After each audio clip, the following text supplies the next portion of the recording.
Live from the 607 is the ODPH Entertainment Edition, where we're talking movies, comics, TV, and more. Why don't you join in the conversation? Hashtag ODPH, because here we go.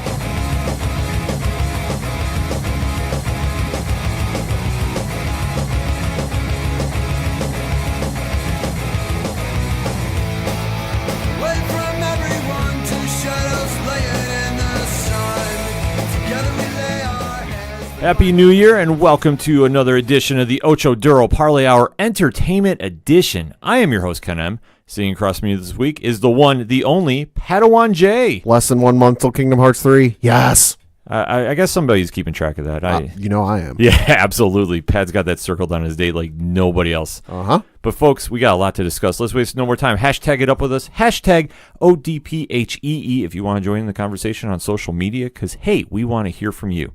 Now, obviously, we started into the new year. It's 2019. It's kind of been a slower time period. Yeah.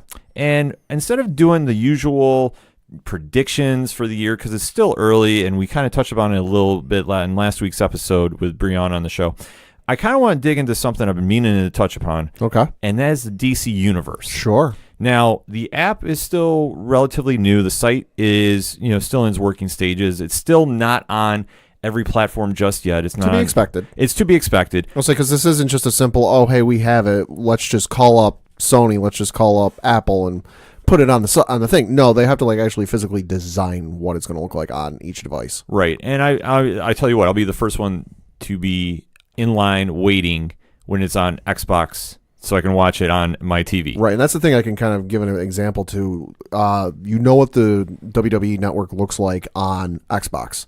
It looks the same on PlayStation. I also have a Roku device. What it looks like between consoles and then Roku is night and day. It doesn't look anything alike. Right. But I am a subscriber to the DC Universe. I love the app. I am actually on board with it completely. And they just wrapped up their first live-action show, Titans. Now, when the first trailer got dropped, this was right before we went to New York Comic Con last year. Yep. Definitely did not live up to expectations. Let's say general consensus was skewing one way when people were watching it. Right. It definitely had one moment that stood out, and that was the whole F Batman line, which when you first saw it, you're like, really? You're kicking in the door with this? Like, this is to say, hey, this is what to expect from... When you figure out which Robin it is, because there's been a few over the years. Right. You figure out which Robin it is, and then even if you don't really know anything about Batman other than he's Batman, he fights villains, and he has a sidekick named Robin, you're going, why is Robin saying F Batman? Right. But once you start getting into the show, and it finally premiered just shortly after New York Comic Con 2, so about mid-October, it just wrapped up.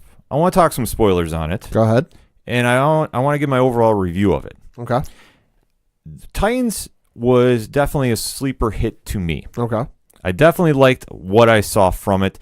Albeit, though, there's a couple moments that I'm like, well, obviously you're going to the infant stages with this. Can definitely room to grow with. I'll say it's like early Agents of S.H.I.E.L.D. where you're still kind of trying to find your legs. Right, because the one thing about this is when you think Teen Titans, I don't really tend to paint it in such a dark picture. Like, it's very dark, it's very gritty at times. I'll say it's in the early DC EU style of coloring. Right, you would think so. Like, it's kind of in that vein, but it's definitely not based in the connection to the movies. Right. This is its own separate universe.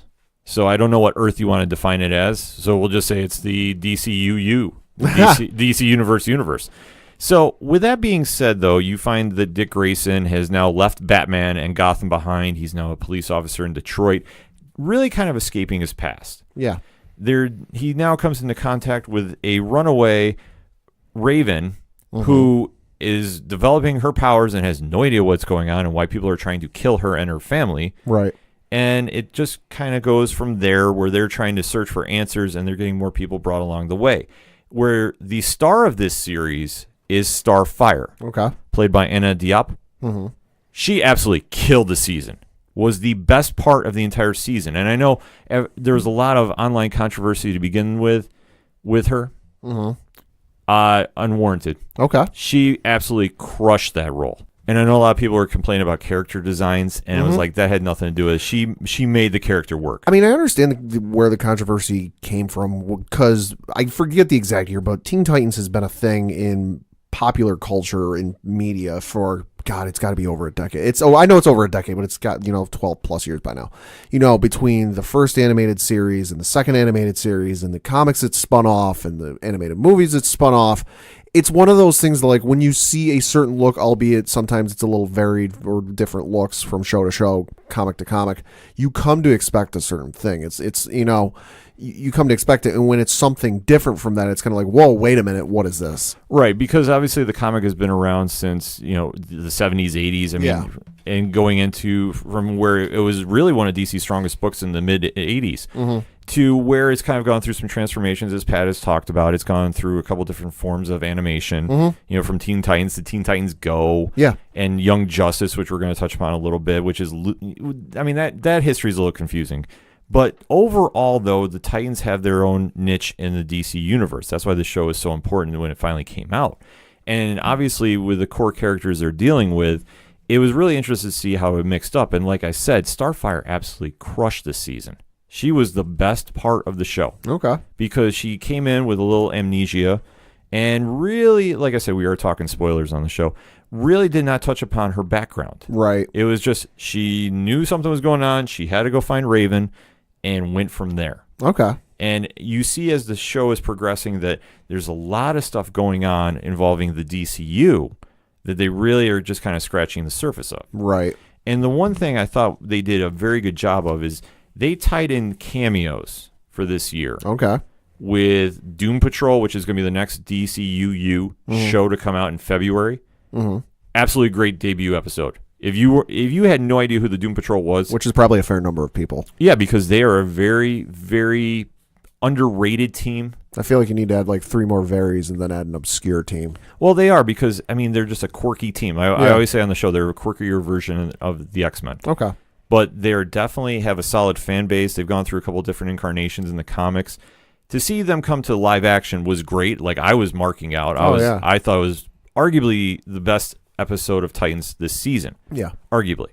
They also introduced Hawk and Dove, played by Alan Ritchson and Mika Kelly. Okay. Who have a very interesting history with the Titans and the DCU overall. And I thought they did a stellar job. In fact, the origin episode of Hawk and Dove is very not safe for work, very serious, very in your face. Like the one thing about Titans I will say is they don't pull a lot of punches in how they write, and they're very blunt with stuff, and especially the action sequences are very in your face.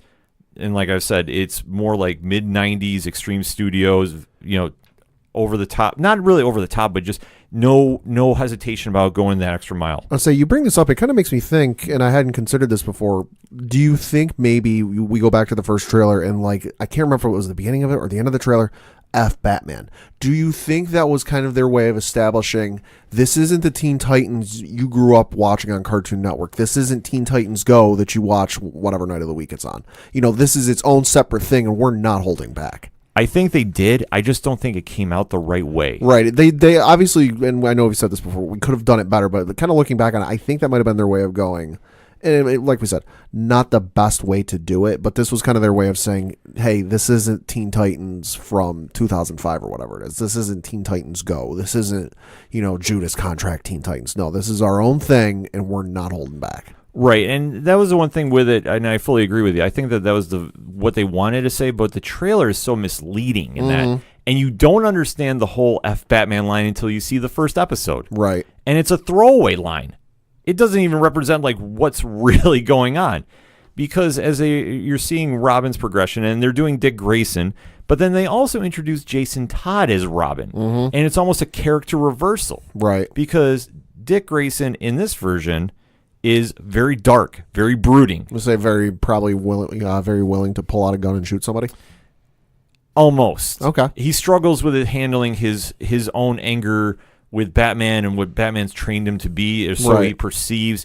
Meanwhile, you have Jason Todd, who is more lighthearted, more... That's just weird. It is. It'll throw you for a loop. But he's more kid-like, and it's like a role reversal. And it's so weird to see, but it's very well done. I mean, both actors involved do a great job with it. But it's just so weird to see. And it becomes like an issue moving forward down, because about mid-season this is happening where we see Jason Todd as Robin. Right. And it kind of ties into where it goes with the finale, which I'll touch upon in just a little. But overall, though, for the cameos they do a great job establishing, and I don't think anyone was better than Connor Leslie as Donna Troy. Oh, interesting. Taken to a classic Titans member and finally introducing her to the team. I thought she did a splendid job. She was near the end of the season, but when she came in, I definitely like the addition of her on the team. I hope she comes back as a series regular for next season. And then going into the finale, that was probably my arguably weakest moment of the season. Okay. Well, usually not a good thing. You want a season to finish out strong, and, I want more. Right. Well, the thing about it is the episode before the season finale could have been the finale. Okay. Because they've been hinting at Raven, and everybody's trying to kill her, and you kind of find out what's going on and why Starfire is kind of tied in with her a little bit. Yeah. And they've now introduced Beast Boy to the team, and I mean he's a great addition to the team too as well. He provides the comic relief that they need, because otherwise it'd just be way too dark and way too brooding. But as you know in the comics, who Raven's father is the villain Trigon. Mm-hmm. And when they introduce him and how they end it, they could have ended right there. Right. But they were hyping up Robin versus Batman. Yeah. And when you see the episode, it's a little confusing if you're just jumping in then, which you shouldn't. You need to watch the previous episodes before you get into it. Because that is a whole dream sequence that you see. Obviously, like, Dick Grayson is living his best life, and he's married to Dove at this point. They're having kids, and he is now brought back to Gotham. I'll say, wait a minute, somebody in the Bat family other than Bruce having kids? That's a little weird. Yeah, it is. It's just kind of surreal to see, and obviously you see Jason Todd shows up at Dick Grayson's house in a wheelchair, and he's saying he's like, I was crippled by the Riddler, and Batman snapped, and he's going to kill the Joker. Okay, I see what they did there. Yeah, so they're doing this whole sequence, and you're kind of, and like for me, I already figured out, I was like, okay, this is a dream sequence. I have no idea where they're going with right, this. I would say the Riddler getting so crazy that he puts somebody in a wheelchair. Yeah. Right. I mean, that's the whole thing. And like I said, we are talking spoilers with this. Going into the finale, you see Dick return to Gotham, and it is just the absolute worst place you can imagine. Which is saying something for Gotham, because it's been in some places, not all of them good. Oh, yeah. It's dark. It is messed up. Oh, boy. And you see the Batman finally kills the Joker. Wow. Yeah. And they did not pull any punches with that. Oh, boy. And then you see now Robin is now going after Batman. Now, when you say don't pull any punches, are we talking like Game of Thrones don't pull any punches? Kind of. Okay. Kind of. Okay. Like it's... I'm not talking like full on like Game of Thrones gore and violence, but like near it. It's up, like it's very in your face. Okay. Like I'll just say, like the whole sequence going on. And then when Robin confronts Batman as they do a raid of the Batcave in Wayne Manor, he kills him. Oh. Robin kills Batman, which it kind of plays into the sense of Dick Grayson has finally embraced the darkness he's been running from all season. And then when it comes back to the, quote unquote real world, he's now under Trigon's control. Oh, okay. Fade to black. That's how it ends. Oh, okay. That's not bad. It isn't, but it was kind of like, okay, well, this isn't really kind of saying what's going to happen. Right. But it is kind of very confusing of where they're going. Albeit, though, the bonus scene for next season introduced a very popular character to the Teen Titans mythos, Superboy Connor Kent. Oh, wow. Which I was shocked to see. Yeah. Completely. And you see him and Crypto have now made their appearance. Oh. And that's where they're going next season. That'll be very interesting. Yeah, and I thought it was very interesting to see them, and they're kind of merging the teams together, so to speak, because Connor Kent is on a different version. I don't believe he's ever been on a team with Dick Grayson. Not that I can think of. And it's just kind of a weird, like, are they going to be borrowing members from different eras and merging them together in the universe? It's going to be something to see with that.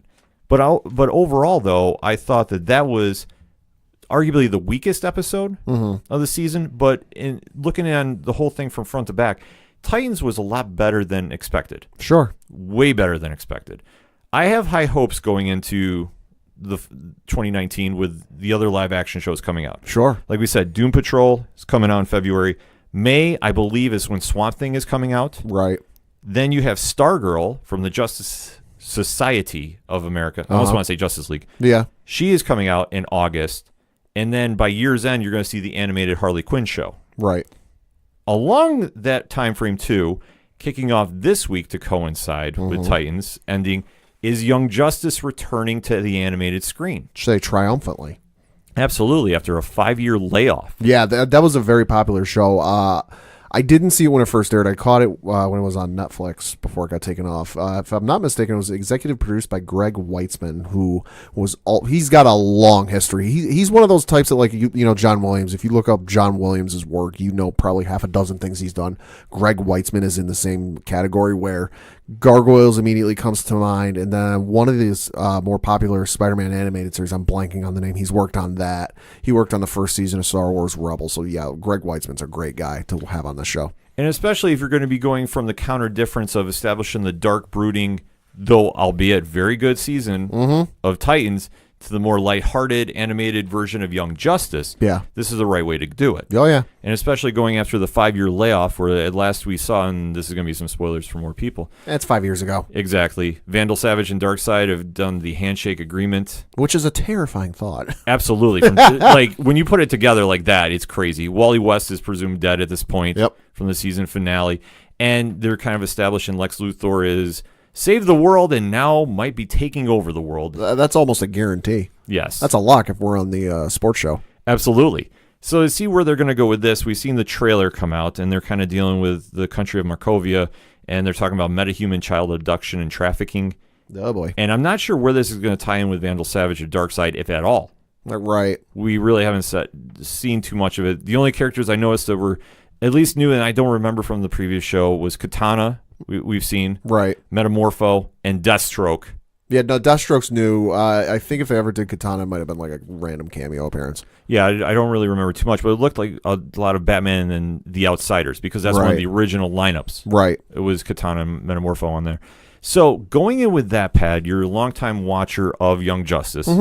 Are you excited, or what's your general, what was your reaction when you heard Young Justice was coming back? Well, first I was very excited because I remember watching the first 2 episodes, I hope there's more, and then come to find out, no, it's been canceled and there won't be any more.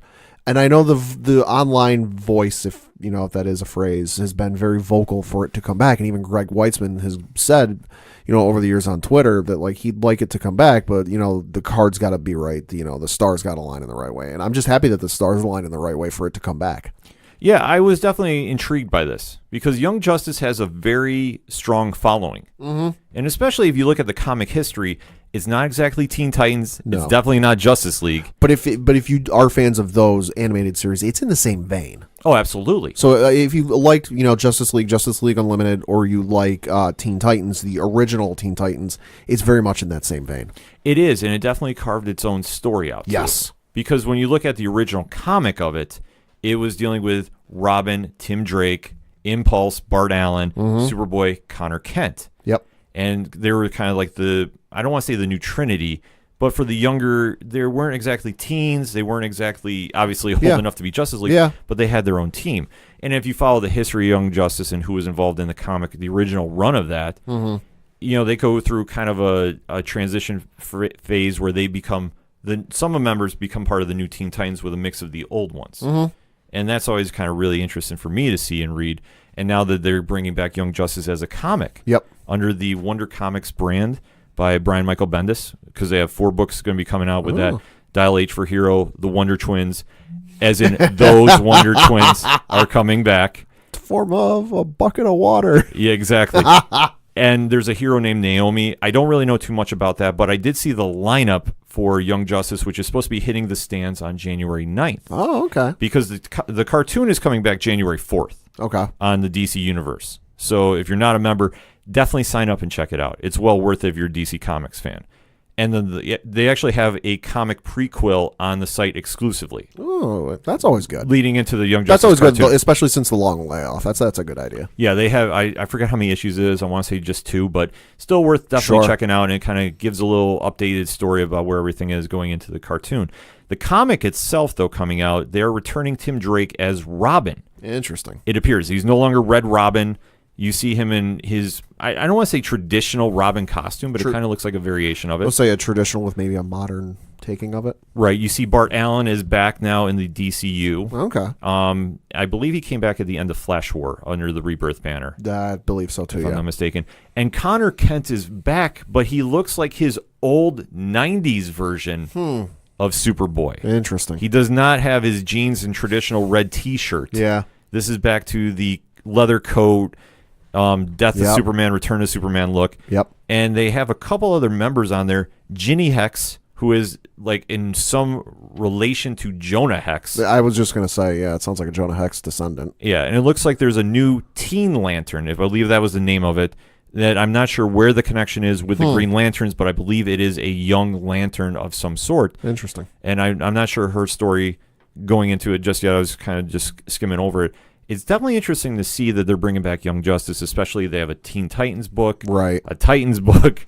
I mean, just for the different variations. And Pat, let me ask you this question: if you being a comic book reader, do you have a real like feeling? Is it too many heroes under the same banner? Like you have a Robin on Teen Titans, you have a Robin on Young Justice, you have Nightwing on Titans. Is that too confusing, or is it something that you kind of go, no, I understand who each character is. They bring something different to the tables. It can be a little confusing at times, especially if you're trying to talk about Robin to fans who aren't exactly up to date with everything. I think by and large, though, you look at it, it's kind of like I treat them as separate things. Like unless they start crossing over in some way, they're all kind of their own separate thing. Like Young Justice, it's in its own thing. If there's a comic that ties in with it, great. The Teen Titans live action show, that's its own separate thing. Unless it's for some reason starts crossing over, it's its own separate thing. I don't really get them confused in that way. For me, it is a little confusing in a degree, especially when you're talking about Robins. Yeah, there's a few. Because Damian Wayne has risen to present, right? In popularity. You have Tim Drake, who I don't buy the whole Red Robin thing. I think that's kind of foolish. You had Jason Todd, who obviously is the Red Hood, and we are never talking about him as a Robin again. Nope. You have the original Dick Grayson, who is Nightwing, who's obviously became a hero in his own right. And I know they've kind of introduced the Signal, and they had the We Are Robin book, which came out. I mean, that was a very good read too. We'll say there's the one from Dark Knight Returns or Dark Knight Rises or whatever it is, that the comic from back in the day. There's the one with the current run of Batman Beyond where it's Terry McGinnis's brother. I mean, there's a few. There is quite a few. So, I mean, as long as the characters stand on their own, and definitely if you've read, Tim Drake is very different than Damian Wayne. A little bit. And they're all different than Jason Todd. They are all different than Jason Todd. I think that's probably the most even money thing you can say. But I think that there is a place for them each in the DCU. The same way that Marvel does with, there's obviously Miles Morales and Peter Parker, and there's multiple Spider-Men. And obviously the Wolverine issue going on now, I believe the Laura Kinney has now turned into X-23 again. She's no longer Wolverine. But they have the one that was originally killed off in Death of Wolverine, and then they have the one that was in the Jason Aaron Thor book, who has the power of the Phoenix. And it's probably going to get the Infinity Gauntlet by the time it's all said and done. Because why not? Yeah, comics. Gotta love it. But going back to the original point with this, I think Young Justice is making a strong return, and especially coming in from the heels of the success of Titans to tie it all back together. Titans was very different than what I expected. It was dark, it was gritty, but it did have a lot of promise, and it definitely showed a great touch, a nod of the cap, if you will, a touch to the past of DC characters such as Doom Patrol, Hawk and Dove, while introducing great characters. I didn't even get a chance to talk about the Nuclear Family, which I'm just going to tell you this. They need to implement them in some book in the DC universe. I don't know how they're going to do it, but they were definitely a welcome addition to the DCU. If they've been in a book, somebody hit me up on Twitter and let me know, because I have not seen them. But I thought the concept was great, albeit though I was like, this is very, very different than what you're going to expect seeing. Right. And then going into the finale, I don't know exactly what to think about season 2. I've heard Deathstroke's name has been thrown in the mix. I think it needs to happen. I don't know exactly how they're going to do it, but I'm definitely excited for it. And if they're going to be starting up Young Justice in the shadow of Titans, I think they're stepping in the right direction. From what we saw from the trailer and the history of Young Justice, they're going in the right direction, I think. Nice counterbalance to each one. Remember, you can find both shows on the DC Universe, so check that out. But let us know what you think. What's your thoughts about Titans live action? What's your thoughts about the return of Young Justice to the animated screen and the comic book stores? We want to know. Hit us up on that hashtag. We're going to take a quick break. We'll be right back. Hi, this is Jimmy Gazdick from Crimson Brethren and Floodlands, and you're listening to ODPHEE. Coming back for segment number 2 on this week's ODPHEE, and there is some Marvel Netflix news to talk about. Came out of nowhere. But to be expected, and obviously there's 2 more shows on the Netflix Marvel banner that have to come out. Jessica Jones Season 3, we don't have a release date yet, but we finally got one for Punisher Season 2. Boy, did we ever. Yes, they did a teaser trailer saying January 18th. It will be coming out on Netflix, where we expect it will be shortly canceled thereafter. Yep.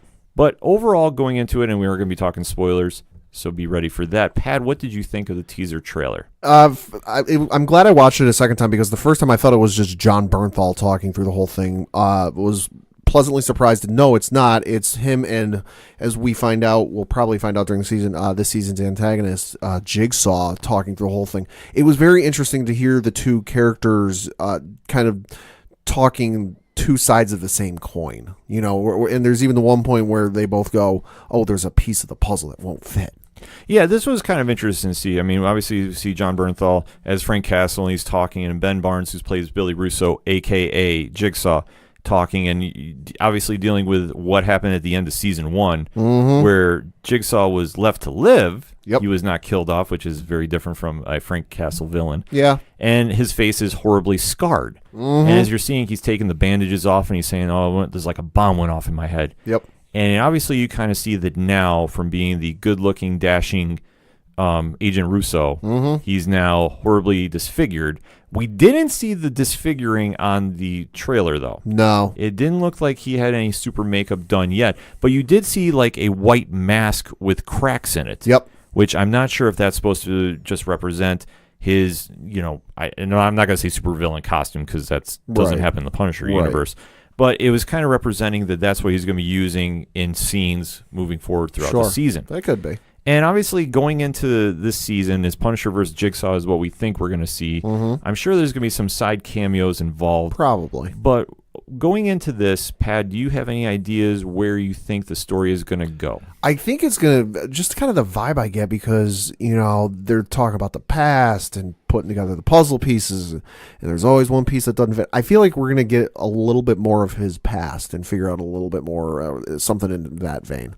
I think so, too. I think we're going to get kind of I don't want to say like him looking into the side of the mirror at Jigsaw now and seeing like what his actions have done and like, repercussions from that. Right. Because now he's essentially created his greatest enemy thus far. Right. And if you take a look at his comic history, they haven't introduced Barracuda yet. Kingpin and Bullseye are tied up with Daredevil. A little bit. Whatever's going to happen there. I mean, they have not introduced the Hood from comics in there. And we haven't seen any of the Spider-Man villains like Tombstone or Hammerhead. And Tombstone would be great to see, though. Tombstone would be amazing to see. I'm surprised. I mean, I know he shows up in the Spider-Man PlayStation 4 game, and boy, is he tough. But he'd be great to see against Frank Castle. Yeah, because the one thing about the Punisher is he kills his enemies. Yeah.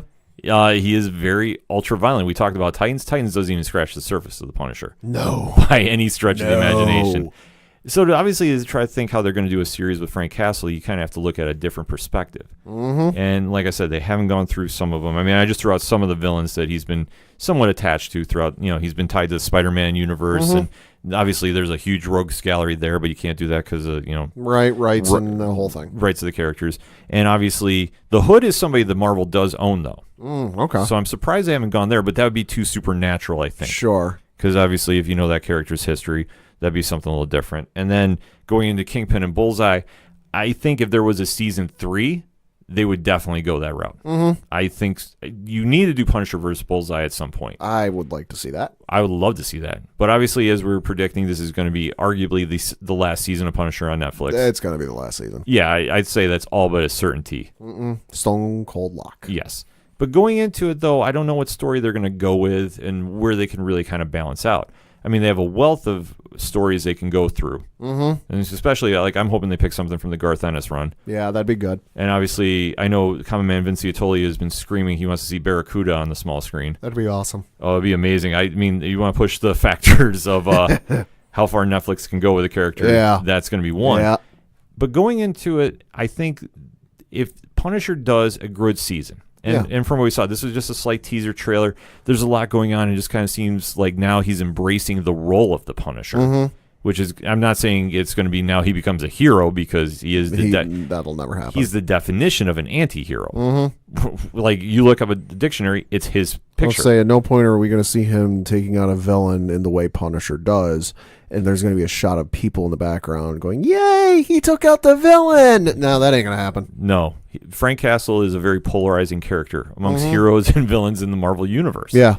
So to see where they go with this, and obviously we're not expecting any cameos of any of the other Defender shows being involved. This is going to be might be a reference, but nothing in terms of like, oh hey, look, there's Daredevil.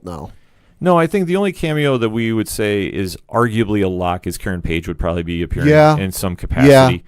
Yeah. That's the only one I could see coming from any of the other shows. I'd love to see a Vincent D'Onofrio cameo of some sort. Yeah, because that has to happen at some point, even if Punisher comes back in some variation down the road. Obviously, it's going to be a waiting period for all the Netflix shows to go into their next transitional phase, whether it's on Hulu or Disney Plus or wherever they're going to go. But to see that come back is going to be really interesting to see. And for what I want to see out of this season is I want to see it end on a strong note. Yeah. I mean, is it going to be as good as season 1? It's hard to say. Yeah. Season 1 showed just how traumatic Frank's life is. And just when he's brought into it, and he's almost like used as a pawn. Right. By Micro and whoever else is involved. And it also kind of broke the mold of what you expect from something from Marvel, or I know Marvel's kind of got the Marvel method of doing things, or the Marvel way of doing things, both in comics and on this big screen and small screen. Punisher broke it in the best way possible, because you cannot do a Punisher season and do it like an Agents of S.H.I.E.L.D. season or like a Thor movie or something like that. No, Punisher is not like any of those. Punisher is in his own kind of class. Yeah, Punisher is one of those characters that you can't say is a typical Marvel hero. No. And I know we said anti-hero, and like I said, he's the definition of it. But season 1 established that, I don't want to say they put the man back into the machine. Right. The ultimate killing machine. But they kind of did. Yeah. And it was kind of interesting to see how you saw now Frank being brought back to his past and trying to, I don't want to say right the wrongs, but trying to reconcile with it. Trying to deal with it as he's going through what he's going through. And obviously with finding, Micro finding him, and, I want to say he went from friend to enemy very quickly from time to time with him. You really kind of saw where the emotional level was with Frank. And I thought that only added to it, because it wasn't like any other Marvel show we've seen. No. Definitely not. I mean, Daredevil is his own character, and Daredevil struggles with his own conscience. Daredevil was kind of in the same vein of like what he's willing to do, but at the same time, he has a line and he has morals. Frank Castle has very few morals. No, Frank's morals have basically died with his family. Yeah. To be honest, I mean, that's just how he is, and he's always portrayed as a very cold and very, meticulous character. And just, he has his mission, and that's what he does.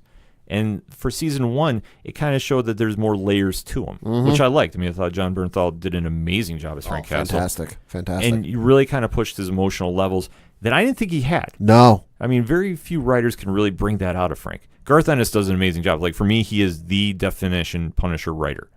So I like to see as much of his writing come into the shows as possible. And it's going to be interesting to see where they go with season 2. Like we said, if it's going to be him versus Jigsaw, obviously, I know you're going to have some other villains mixed in, because I don't know if you'd be able to stretch it out, the typical 13 episodes. Typical, yeah. As far as we know, it's going to be 13. It's not on a short season. Yeah, no, I don't know. We haven't heard anything. We haven't seen anything saying otherwise. I think it would make sense to do a shorter season. Yeah, that's probably what you saw they did the shorter season with Iron Fist, and it was well received. My bet is they're going to go shorter season. Yeah, it would kind of make sense, especially if depending on what story they do. Like, I don't think they're going to do Welcome Back Frank, which was the original Thomas Jane movie. I don't see that happening in any variation on this small screen. No. And I think it's going to be, pretty straightforward, but it's going to tie into just maybe summing up more of his past and setting up that now he is the Punisher, for better or for worse, as you see him donning the skull and plated vest. Yep. As he's going to go about doing his business. So to see where they go from here is going to be kind of interesting. But the trailer gave enough that it definitely sparked the interest. And I mean, it even brings up just more of a somber point that all these shows are leaving Netflix. We're not going to see these characters and these actors playing these, I don't want to say iconic roles, but the characters are iconic. But some of them are. Yeah. Some of them. And Frank Castle definitely has his own place in comic history, for better or for worse, depending on where you feel about him.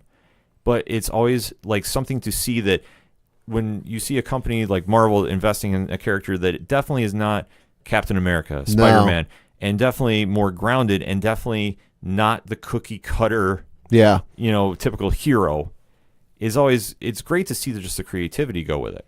I hate seeing the show get canceled, as like I said, it's arguably going to get done unless something really left field happens. It's going to be there's no way. Right? No, I mean all those Defender shows are going to be gone, and then just hopefully, my only hope is the season is strong enough to carry it that wherever they go, when everybody's rights are allowed to come back. For this one, it'd be 2021, if I'm not mistaken, because I'm pretty sure it's a 2-year wait after the show gets canceled. So for the ones from last year, it's 2020, this one, and then Jessica Jones would be 2021. Yeah, for whatever the future lies for the story of Frank Castle, I just hope it comes back. I hope they can keep all the actors involved, and I definitely want to see Kingpin and Bullseye go in with it. Final thoughts before we close the segment out? I'm very excited to see where they go with this. Season 1, as you said, I agree with you, very strong, very great. I'm very excited to see what they do. Yeah, I'm definitely excited to see where they go. I don't know what story they're going to do, but I have full faith that Marvel is going to pull something out and definitely give us something to start clamoring on social media to say, bring back Frank Castle for the next 2 years. But let us know what you think. What's your thoughts on Punisher returning January 18th? We want to know. We're going to take a quick break. We'll be right back. Hey, what's going on, everybody? This is George Gatton, and you are listening to the Ocho Duro Parley Hour Entertainment Edition.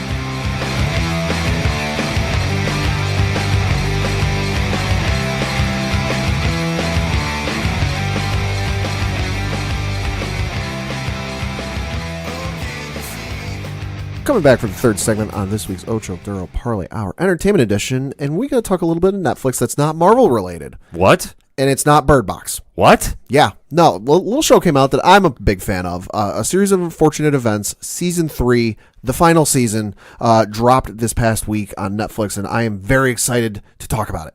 If it's about the book series of the same name by Lemony Snicket that came out in the, I want to say it was late 90s or early 2000s. It's a 13-book series. I know we've talked about it before on the show, but in case you don't remember, it's the story of 3 siblings who lose their parents in a horrible fire and the just insane, unfortunate events that take place after their parents die. It stars, of course, Neil Patrick Harris as the title villain, or the main villain, Count Olaf. Patrick Warburton plays the narrator, Lemony Snicket, and then it also stars Melina Weissman as Violet Baudelaire, Lewis Haynes as Klaus Baudelaire, and then, if I'm not mistaken, Tara Strong voices Sonny Baudelaire. It's a great show. It's one of those shows that it's very faithful to the books, because I know in like 2004, 2005, they tried a movie of the same name with Jim Carrey as the title villain. That movie is awful. Yeah, I remember seeing trailers to that, and I know I wasn't interested, but I mean, this one, we're going to be talking some spoilers. Yeah. This one definitely caught my eye, and I'm not sure why exactly, because like I said, I remember they were trying to do the movie, or at least I remember seeing trailers for it. And I was they put out the movie. The movie was awful, because if I remember right, the movie was like an hour and a half, or a little over an hour and a half. And it tried to cram the first 3 books into one movie. Now, admittedly, the books aren't like Harry Potter in length. They're kind of on the shorter side, but still, cramming 3 books into a little over an hour and a half, it just wasn't good in any way, shape, or form. So when they announced a couple of years ago that Netflix had gotten the rights to do this series, I was like, this will be awesome. My only question was, how are they going to do this? Because it's a 13-book series. It's a 13-book series. How are they going to do this? Well, turns out they went into season 1 and they did the first, I want to say it was first 4 books. Let's see, first 4 books. So, and they split up the episodes where it was part 1, part 2, part 1, part 2. So they're splitting up the books into 2 episodes each. So you get through season 1 and season 2, and it's, the thing with the show is it starts off very dark, and I don't mean dark as in like you're going to feel depressed. The show opens up, and it's the 3 siblings, Violet, Sonny, and Klaus, are on the beach skipping rocks, doing experiments, because Klaus is very, smart. He's book smart. He can look up things. He loves being in a library. Whereas Violet is she's very engineering oriented. She likes to build things. So they're doing a science experiment with skipping rocks and all this, and they come to find out, the bank, somebody works at the bank, comes and tells them, hey, I have terrible news. Your parents have been killed in a fire, and I'm going to go take you to live with your nearest living relative, Count Olaf. And they get, and like, you watch the show and they get taken to Olaf's house in season 1, and it is the type of place that you look at and you go, okay, there's no way a child should be taken there. The place is run down. It's dirty. It's dusty. There's garbage all over the floor. It looks like it hasn't been lived in since, the last century. Okay. And he's in it for, he's holding these kids. If I remember right in the books, because I don't think they touch on this in the show, he's not even related to them. It's like he knows about there's further machinations going on in the show that I don't want to spoil for if you haven't seen the seasons yet or you haven't started it yet. But there's more going on than just, they have a large fortune that they can't come into until Violet reaches adulthood. So she's like 14 or 15 in the show. She can't reach it until she turns 18. Mm-hmm. And he wants the fortune. And he is willing to do literally anything he can to get hold of said fortune. So you get to the end of season 2, and it ended with the carnivorous carnival where, Violet, Sonny, and Klaus at this point, they're kind of on the lam. Things haven't exactly gone their way, and there are a lot of people who think they're murderers. They murdered a person. And they're on the run with, and it's interesting, they're on the run with Olaf, and they're kind of doing things with him, and they're kind of hiding. They're trying to conceal who they are, but you can tell he knows who they are. Right. And you get to the end of season 2 where they're running off from the carnival. The carnival is burning to the ground, and while Sonny the baby is in the front seat, or is in the car with Count Olaf and his troupe, as he calls them, because he's a theatrically oriented person. He likes performing in theater and being in plays. So him and his troupe are sitting in the car while Violet and Klaus are in kind of the it's almost like, looks like a caboose on a train type of thing in the back, and he walkie-talkies them and goes, "Hey, look out the front window." And they cut the rope or whatever it is that's attaching this thing to the car, because he's like, "Yeah, I know who you are. I've known the entire time. Bye." Because he can get rid of him, because as long as one of the Baudelaire children is living, he can get the fortune. Interesting. So you leave with that. The series is very whimsical. It's very, you'll have moments where Patrick Warburton will say a word and then he'll, which here means, and go into this long-winded explanation. I mean, there's an appearance for 10 episodes in season 2 of Nathan Fillion, who plays Nathan Fillion in anything is phenomenal. Oh, absolutely. He plays a great character. The whole show is great because it starts off as kind of this simple premise of 3 kids, parents are dead, now they're orphans. And it twists and merges into this whole everything you thought you knew isn't what it is. And there's even one point in, I want to say it's the second to last, it's in the second to last books in this show. If you look at the episode titles, you'll see what I mean. Where at the start of the episode, Patrick Warburton talks about, water and fountains, and how you look at a fountain or look at a reflection and it may not look how it seems, but you drop something into it and the ripples affect, and it kind of changes how things look. That's very much a good description of the show, because it starts off as it's about 3 kids who are orphans, and it grows into so much more. And what's even more interesting is, and I won't get into spoilers because you got to go see the show. A lot of the show, the color tone is dark, and I'm not talking like DCEU. Oh, it's dark. It's unfortunate. It's not a happy time. Mm-hmm. It's very dark. And it's so jarring. You get to the final episode, and a lot of the final episode is bright and it's colorful. It's the weirdest thing, but I mean that in a good way, because you go through 3 seasons now, and it just goes from dark to bright. And also, I will say this, one of the catchiest theme songs in TV show history, because they change it up for every episode. Interesting. Where the song's the same, kind of the opening lyrics are the same, but then they change it based off of what's either happened or going to happen in the show. Well, it's kind of transition, obviously with the parents getting killed off and the kids are now becoming orphans. It's like almost like dealing with the stages of death. Yeah. And just like, eventually coming out of the darkness and into the light, and something like coinciding with that maybe. Yeah, no, it like I said, phenomenal show. So much better than the Jim Carrey movie was back in the early 2000s. I can't recommend it enough. It's phenomenal. Like I said, Neil Patrick Harris is in it. Patrick Warburton's in it. Robbie Amell has an appearance for a couple episodes. It's just so many great characters, such great writing, and like I said, if you've read the books, it's a very faithful adaptation to the series. And that's what you want to see done, especially if the movie that came out wasn't well received. No. And just to see how a different interpretation of it is going to flip it. Yeah. That's always key, because if you can do that with any show, yeah, that's a truth-telling sign of how good a show is. And it even gives you a little payoff for watching the whole show, because there's an episode towards the end of the 3rd season where every major character that has come into the orphans' lives shows up in the same place. It's a very good payoff. It's one of those. It's like, oh, hey, here's so and so from such and such. It's very cool. See, that is something interesting to see, especially.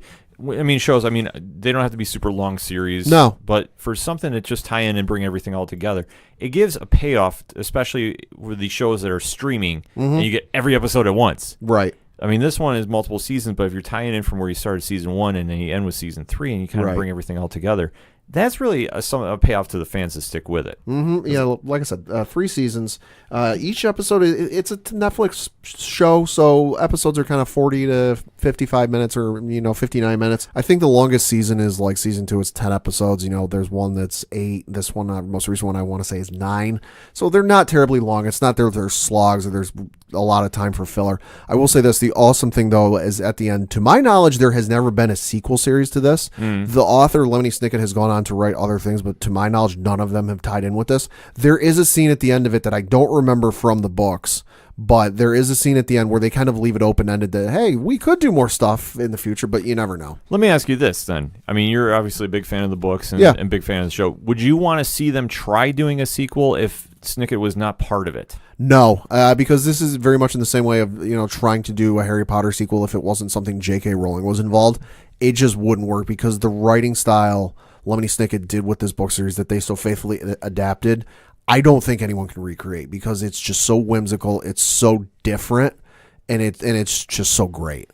Yeah, okay. Now, that's a fair point because a lot of times when somebody tries picking up something that isn't their original idea and they try making a different version, sometimes it comes out great and sometimes you're just like, oh, why did you go near it? Yeah. And especially with this, as you're saying, they've already done it because, I mean, they came off the heels of a not well-received movie. Yeah.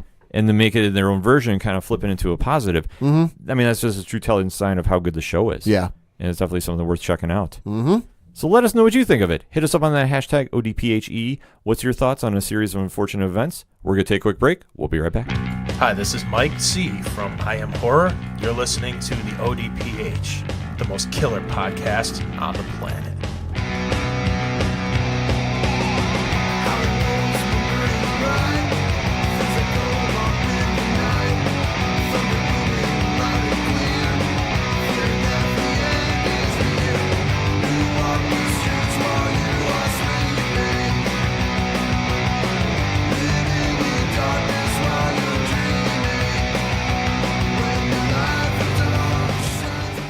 Coming back for those one-shots on the first edition of the ODPH Entertainment Edition of 2019. Pad, what do you got? Well, it's 2019, and I know there's got to be more than one person screaming into their headphones at this point. What about Disney Fox? 2019, deal should be done, right? Yep. Slow your roll, homie. Not quite. So there was an image floating around on the internet within the last couple of days that had a couple people going, deal's done, deal's done. The image in question was a letter with the letterhead being both the Walt Disney Company logo, then a downward slash, and then the 20th Century Fox logo. So that had people going, deal's done, deal's done. Not quite, because apparently what the letter was entailing was kind of giving it to shareholders going, hey, what do you want to do with your shares when it comes time? Because there's a lot of money getting moved around for this, and there's a lot of payout that could get involved with this. So that's what that was about. But it's bringing up the question, where are we at with the deal? Deal is not done yet. The deal has been the thing. So the thing is it got U.S. approval. Great. That doesn't mean it's done. The deal has to get approved by every country that the Disney is going to show in, and according to an SEC filing, which I'm not going to give you the URL address. It's a long URL address. Just Google search Disney Fox SEC filing, and it's like the first result. Okay. So this is from the SEC filing. The countries that they have to get approval from still are Australia, Brazil, Canada, Israel, Japan, Korea, Mexico, Russia, South Africa, Taiwan, Turkey, and the UK. Now, the ones they have approval from are China, India, and the European Union, and obviously the United States. So there's still a few left to go. Like I said, they've got to get cleared from approval from every country they operate in. So that's a lot of legwork to do. That's a lot of lawyers to get involved with that. So then once they're done with that, it's done, right? Yeah, no, not quite. They got to clear the remaining countries, and then it's got to get finalized in court here. And so, it'll get done when it gets done. It's one of those things that there's a lot of moving parts to this. There's a lot of governments that are involved. There are a lot of, governmental organizations getting involved with this. There's a lot of money getting moved around with this. When it gets done, it'll be announced. This isn't something they're going to sit on until the time that's most convenient for them and just announce it. It'll get done. It'll get announced. If I had to give a ballpark, I'd say by mid-year. Okay, and this is all found in the URL for the SEC filings? Right. So for what countries did approve and one did not? Well, what did get approved, it's just from stuff I've been reading online. It's not from the SEC filing, just literally gives, quote, regulatory approvals, and then it lists, which we refer to as the FCC, if required in connection with the completion of the transactions, which we refer to as FCC content, and receipt of consents from foreign regulators in the European Union, Australia, Brazil, Korea, Taiwan, Turkey, and the United Kingdom.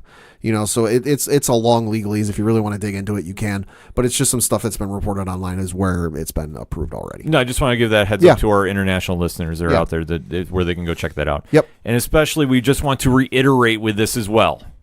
There will not be a mention or cameo or bonus scene or anything involving any of the Fox characters in Avengers Endgame or Captain Marvel. And I know there's been a thing going around that Hugh Jackman's going to be in Endgame, because if you Google search famous Hugh Jackman movies, Avengers Endgame poster shows up. Stop. No. The internet, Google searches are, I could get into a whole long thing though. Google searches and Google results can get manipulated in a certain way if you know how to do it. I'm not recommending you do it, but it's like the thing you see online, especially on Reddit. Upvote this photo so that it becomes the number one search result for blank in images. You see that a lot. That's essentially kind of how it works. But don't. Hugh Jackman is not going to be in Avengers Endgame. You're not going to see Wolverine. You're not going to see the Fantastic Four. You're not. Silver Surfer was the popular one for Infinity War. Silver Surfer's going to show up at the end of Infinity War. Pull out your copy of Infinity War and tell me where he is. Yeah, I've actually had a couple people hit me up on social media and saying, oh yeah, they saw that and they immediately thought Silver Surfer was getting added. And I'm like, no, nobody's getting added. The only thing you might see is one. Hugh Jackman might be sitting in like a coffee shop and somebody goes by the window and it's just him sitting there or something in that variation where you see him sitting or standing and watching something, but he's not going to be popping any claws. He'll be a background character. Right. And I know people are going to be, but they filmed the Avengers 1 bonus scene at the end of the movie where they're eating shawarma the week before the movie dropped. Yes. That is true. But I can't believe I'm stressing this again. Disney cannot legally touch the Fox-owned characters until the deal is signed, sealed, delivered, and done. If they do anything with those characters before the film is signed, sealed, or the deal is signed, sealed, and delivered, the deal's over. Deal's done. Yes. So, like I said, unless it's an unnamed background character or a heavily hinted but never said character or idea that's in a bonus scene, that's the closest you're going to see in Endgame. Right. So let's just try hoping that ends the speculation involved in that. Yeah, probably won't, but Yeah, absolutely. So I got a couple for mine. Okay. One, Fox is the TV shows are coming back this week. Now, The Gifted came back with their season premiere. Gotham is coming back as we're recording this week. Yep. And The Orville came back. Yeah, it did. Now, Pad, you want to talk about The Orville a little bit? Yeah, so for those of you who haven't seen it, The Orville, of course, is the latest TV show to be created by Seth MacFarlane, of course. Created Family Guy, created American Dad, and a number of movies. Ted, 1,000 Ways to Die in the West.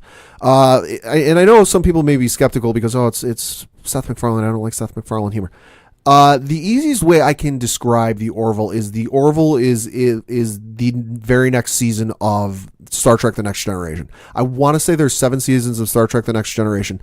If that's true, and I could be wrong, Orville is season 8 because it is so much like, Next Generation from its characters to the episodes. The episodes are serialized a lot like Next Generations where there are small hints and stuff that can, connect from one episode to another. But there's not, at least to this point, there's not some overarching plot that starts in episode 1 and it goes to the end of the season. There's a lot of similarities you can draw between, Next Generation and Orville and their characters, but it's kind of that whimsical humor that you expect from Seth MacFarlane, where there's an episode in season 1 where they go to help out some science facility, in space, and there's something going wrong with the plants. They're getting out of control. They're coming to life, and the botanical scientist is explaining them and telling them about all the plants in their scientific terms. And Seth MacFarlane goes, "Okay, that's great and all, and we really have to stop that. But can you please tell me that in English so that I understand it?" Yeah, it's Seth MacFarlane humor. It's great. If you liked Star Trek: The Next Generation, there's even a couple episodes directed by Star Trek: The Next Generation alumnus. I know Jonathan Frakes. Thank you. Directed at least 2 or 3 episodes last season, and there's one you can pretty easily tell which one he directed if you know anything about Jonathan Frakes' character in The Next Generation. It's a great show if you're into sci-fi, and even if you're not and you're into Seth MacFarlane humor, it's great. Yeah, it's definitely worth checking out. I'm just starting to get watching it myself, but Pat is the expert about that, and like I said, The Gifted came back this week. Got to catch up on that, and then Gotham is back for anybody who's interested in that. I gave up on this show a little while ago. Yeah. I'm not going to lie. So obviously it's the final season. So if you're a fan of the show, definitely check it out. And I know the character that plays Penguin on the show is absolutely killing it. He is. I mean, he's the best part of the show. Yeah.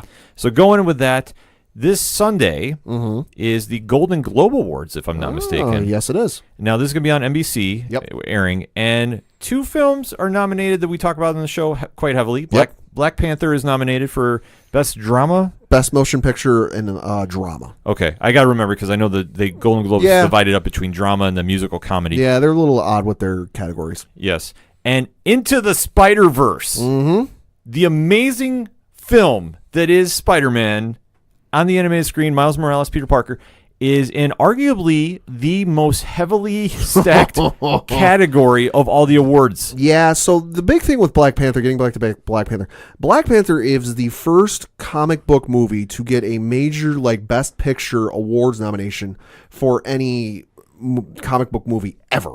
Yeah, this is including Dark Knight? This is including Dark Knight. This is including, everything. So that category has, along with Black Panther, it is Black Klansman, Bohemian Rhapsody, If Beale Street Could Talk, and A Star Is Born in that category. So, all great movies, but it'll be interesting to see how that plays out.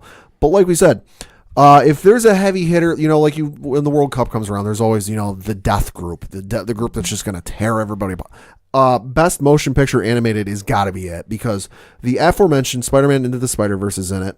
Also included in this category is Incredibles 2, Isle of Dogs, which, if that rings a bell or sounds familiar to you, it was the oddly, and I say oddly animated just because it was a little different than what you're typically used to seeing, animated movie about an island of dogs, where it was directed by Wes Anderson, Mirai, and then Ralph Breaks the Internet.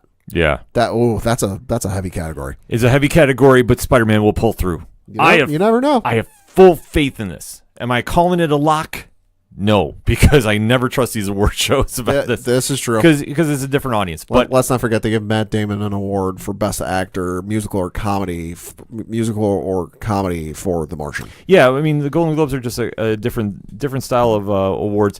But I got to say this, just to see that Into the Spider-Verse and Black Panther were nominated. Yeah. I mean, that's awesome. And the other interesting thing is, this is, if I'm not mistaken, the first major award show of the year. So, and this is typically the prelude to the Oscars. This is the litmus test for how the Oscars are going to go, or what's going to get nominated. Yeah, so it's going to be something definitely check out this Sunday on NBC. And my final one shot, it is being reported that in DC Comics this week put in a very cool memoriam for Stan Lee. Oh, that's nice. At the end of the books, it's to quote, "With the utmost respect from the distinguished competition, Excelsior." Oh, that's nice. In memory of Stan Lee. So that's appearing in comics that are coming out this week. That's an awesome gesture by DC. I imagine they'll be coming out for all the books coming out the rest of the month. Yeah. But that is so cool to see them do. I mean, like I say, it doesn't matter if you're a Marvel or DC fan, if you're a comic fan in general, or just pop culture fan, Stan Lee's passing is definitely impacting everybody. And it's nice to see just the tribute get done by DC. One more movie thing before we go. There is a runtime for Captain Marvel. Oh, break it down, Pat. Yep. Breaking news here. Yep. It is on the AMC and Regal sites that the runtime for Captain Marvel is 2 hours and 10 minutes. Interesting. Yep. So usually, and if the runtime being on the website usually means that ticket sales aren't far behind. If I were a betting man, I would say probably this coming Tuesday, because there is an extended TV spot that will air on ESPN on Monday night. Now, it's not Monday Night Football, but it is the national championship for the college football season. So it's, Alabama versus Clemson for the college football championship. There's going to be an extended TV spot. My guess is at the end of that TV spot, it'll say tickets on sale tomorrow. Definitely keep your eyes peeled for that, because Captain Marvel is circled on all our calendars for when that's coming out. Yep. And tickets are going to fly. Yeah, they are. The minute they're out, so be ready for that.